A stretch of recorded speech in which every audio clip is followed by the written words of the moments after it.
My father arrived in the United States in the fashion of so many who came before, and so many who would follow. He came in search of opportunity and found it after passing through the sober and hopeful halls of Ellis Island. He was one of 1,800 third-class passengers aboard the Providence, which landed on October 25, 1921. He declared his profession as, quote, peasant, unquote, and his total assets as $25. He was en route to join his older brother Bruno, then in Sheridan, Wyoming. My father was the youngest of 13 siblings. His name was Carmelo Panetta, and he was 23 years old. He first left home during World War I, when he was drafted into the Italian Army. He was wounded during the Battle of the Piave River in 1918, an important Italian victory.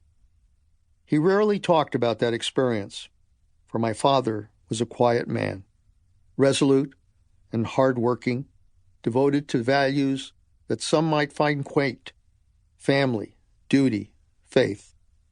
He did not lecture on those ideas, but he lived them. He also was a very good cook.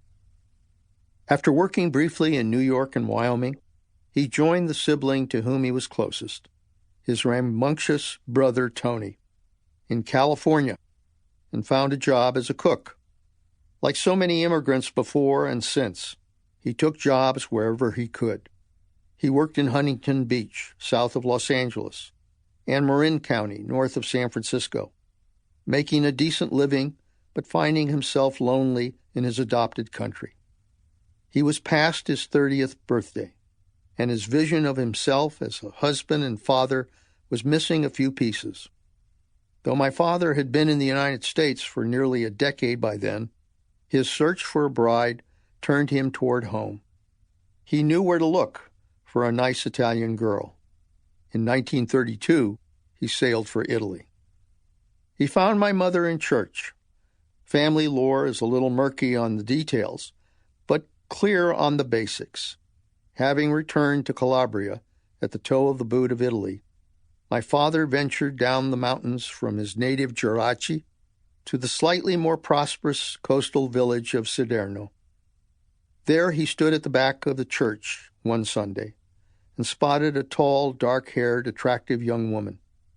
He made inquiries and discovered that the lovely 18-year-old Carmelina, who had caught his eye, was the daughter of Giuseppe Procillo, a local member of the Merchant Marine. Inquiries were made, and at least one obstacle overcome. My nonna initially objected to the union, preferring instead that my father be married to Carmelina's older sister, who wasn't getting any younger. She also objected to my father's plans to bring his new bride to America, and thus away from her family. But my father persisted. He wanted the girl he had seen in church, and eventually, and with the help of my nonno, he prevailed. Perseverance was one of his strongest traits. Now wed, Carmelo returned to the United States with his young bride and retraced his steps. They arrived in New York, where Carmelo had bought a small piece of property, but elected to move on, heading again for Wyoming and his brother Bruno. Bruno was a hard worker and had a big family. His 3 sons proudly served in World War II and later ran a successful food wholesale business.